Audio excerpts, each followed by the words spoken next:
नमस्कार। आज हमारा गणित का टॉपिक है घात और घातांक। और घात और घातांक जो है बड़ी बड़ी संख्याओं को सुविधाजनक तरीके से लिखने का एक तरीका है। यानी हम इतनी बड़ी संख्याओं को नहीं लिख पाते तो उससे हम छोटे रूप में अगर लिखना चाहें तो घातांक नियम काम में लेते हैं। जैसे हम संख्या 2 लिखें, उसको हम लिख दें। अब इतनी बड़ी संख्या को इस तरह से लिखना थोड़ा अजीब लगता है, और इसको शॉर्ट तरीके से लिखना चाहें, छोटे तरीके से, तो आप संख्या गिनिए 1 2 3 4 5 6 7। 2 7 बार है तो 2 की घात 7। तो ये हो जाएगा घातांक नियम। इसमें हम नीचे वाली संख्या जो होती है उसे आधार बोलते हैं। यानी यहाँ पे आधार जो है हमारा कितना है 2 और घात है हमारी 7। तो नीचे वाली संख्या आधार, ऊपर वाली संख्या घात। यानी बड़ी बड़ी संख्याओं को शॉर्ट रूप में, छोटे रूप में लिखने का तरीका है। इसके बाद एक घातांक नियम के अंदर एक ऋणात्मक घातांक भी होती है। जैसे ऋणात्मक, जैसे आप देखिए हम लिखते हैं 2 की घात -7। अब ये ऋणात्मक घातांक है, लेकिन इसको हमने धनात्मक करना है तो इसको बटे में लेके आ जाइए। 2 की घात -7 है तो 1/2 की घात 7 लिखा जाएगा। यानी बटे में लाने पर वो घात धनात्मक हो जाती है। और मान लीजिए बटे में कोई घात दे रखी है, जैसे 2 की घात -3, यानी 1/2 की घात -3 दे रखी है, और इसको हम धनात्मक करना चाहते हैं तो इसको ऊपर ले आए। नीचे 1 लगाना है तो ठीक, नहीं लगाना तो भी ठीक। तो घातांक को अगर धनात्मक करना है तो उसको अंश या हर से चेंज करना पड़ेगा। अगर नीचे हर में दे रखी है माइनस की घातांक तो उसको ऊपर ले जाइए, वो धनात्मक हो जाएगी। और अगर ऊपर घातांक माइनस की दे रखी है, उसको धनात्मक करना चाहते हैं तो उसको बटे में इस तरह से लिख देंगे। ये तो वह घातांक को लिखने का तरीका, ऋणात्मक घातांक और धनात्मक घातांक। उसके बाद हम घातांक के नियमों की बात करेंगे। तो पहला नियम जो है वो ये है, a की घात 0, इसका मान हमेशा 1 होता है। याद रखिए कि जब भी किसी आधार की घात 0 होगी तो उसका मान 1 होगा। जैसे मान लीजिए 2 की घात 3 माइनस 2 गुणा 3 और प्लस 3। अब ये दे रखा है, हमें बताना है इसका मान कितना होगा। तो 3 2 तिया कितने होते हैं 6, माइनस के 6 प्लस के 3। 3 और 3 कितने हो गए 6, 6 माइनस 6 कितने हो गया 0, और 2 की घात 0 का मान 1। तो याद रखें जब भी किसी आधार की घात 0 होगी तो उसका मान 1 होगा। यानी a की घात 0 का मान क्या होता है 1। नियम नंबर 1। इसके बाद जो अगला नियम है वो, यदि अपने देखिए एक सवाल लिखता हूं, 2 की घात 3 और 2 की घात 4। अब इसको हल करें तो इसमें जो नियम काम आएगा वो ये, a की घात m इंटू a की घात n बराबर a की घात m प्लस n होता है। यानी यदि आधार एक जैसे हैं तो उनकी घातें जुड़ जाती हैं।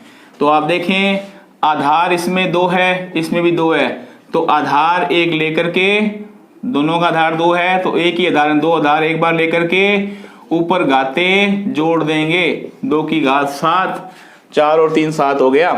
अब इसको आगे हल करना चाहें तो 2 को कितनी बार लिखेंगे 7 बार। 7 बार लिख करके इसको गुणा कर लेंगे। तो ये हुआ दूसरा नियम कि यदि a की घात m इंटू a की घात n बराबर a की घात m प्लस n, यानी जब आधार एक जैसे हो तो उनकी घातें जुड़ जाती हैं।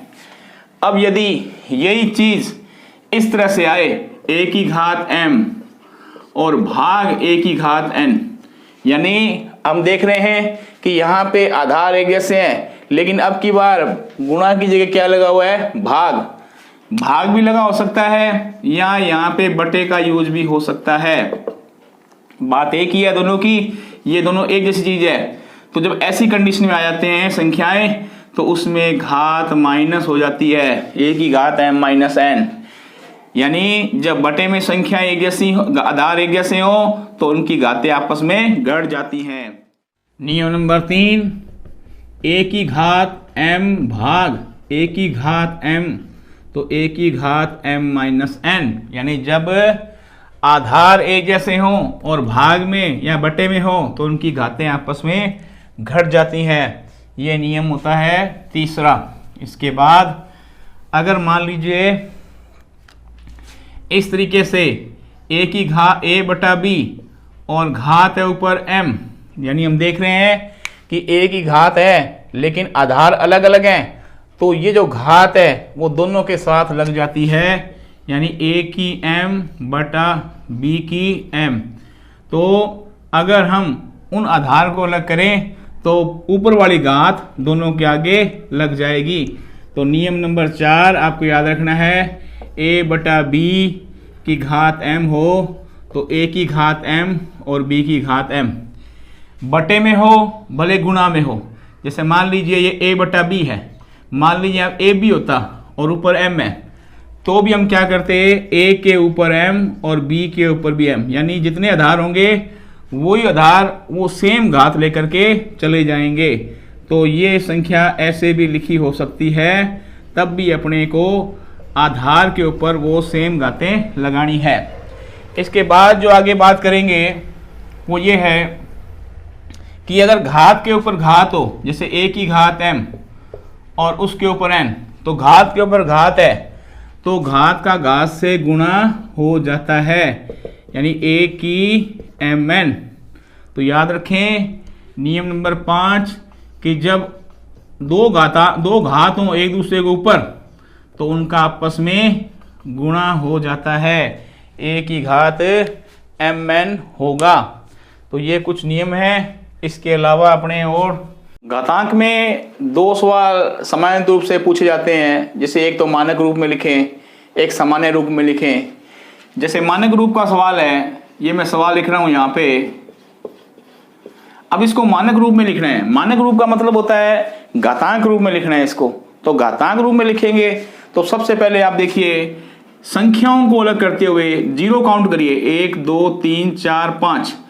तो 5 जीरो को अपने इस तरह लिख सकते हैं 10 गुणा 10 गुणा 10 गुणा 10।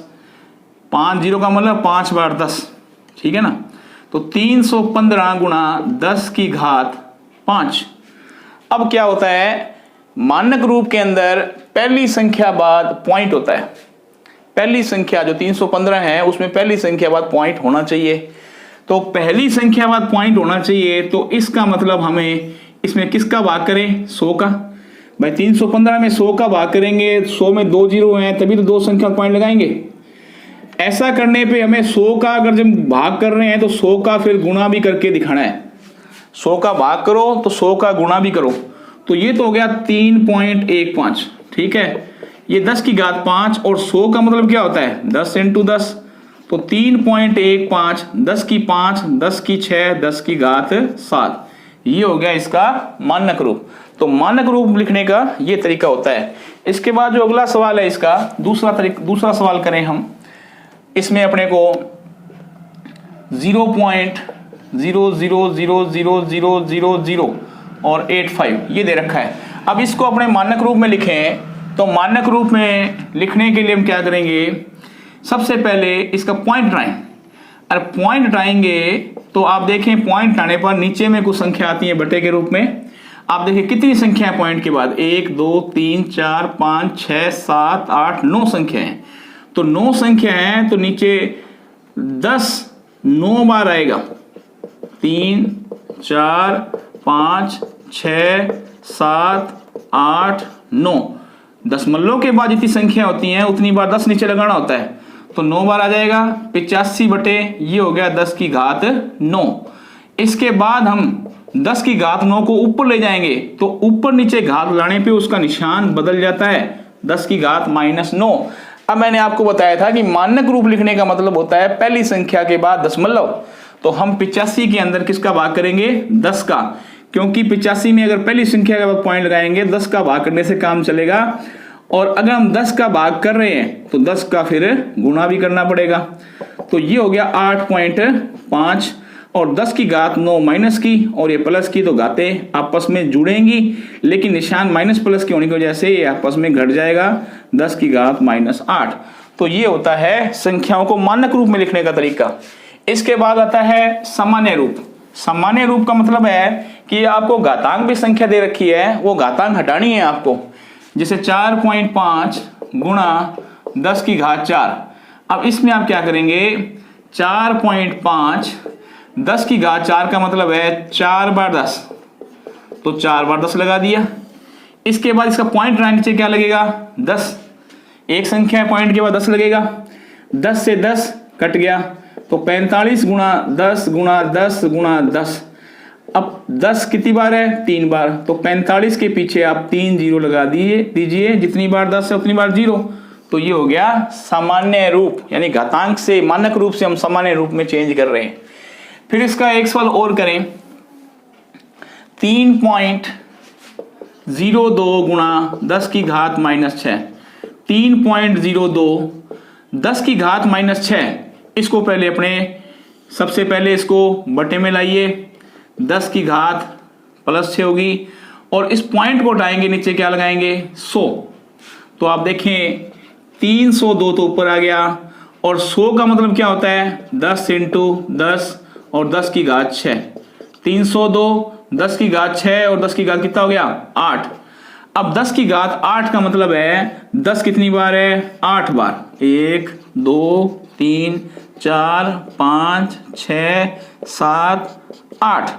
अब 8 बार है, 10 8 बार का मतलब है 8 जीरो, तो 8 जीरो है, तो संख्या ऊपर से 8 संख्या गिनते हुए पॉइंट लगाना है अपने को।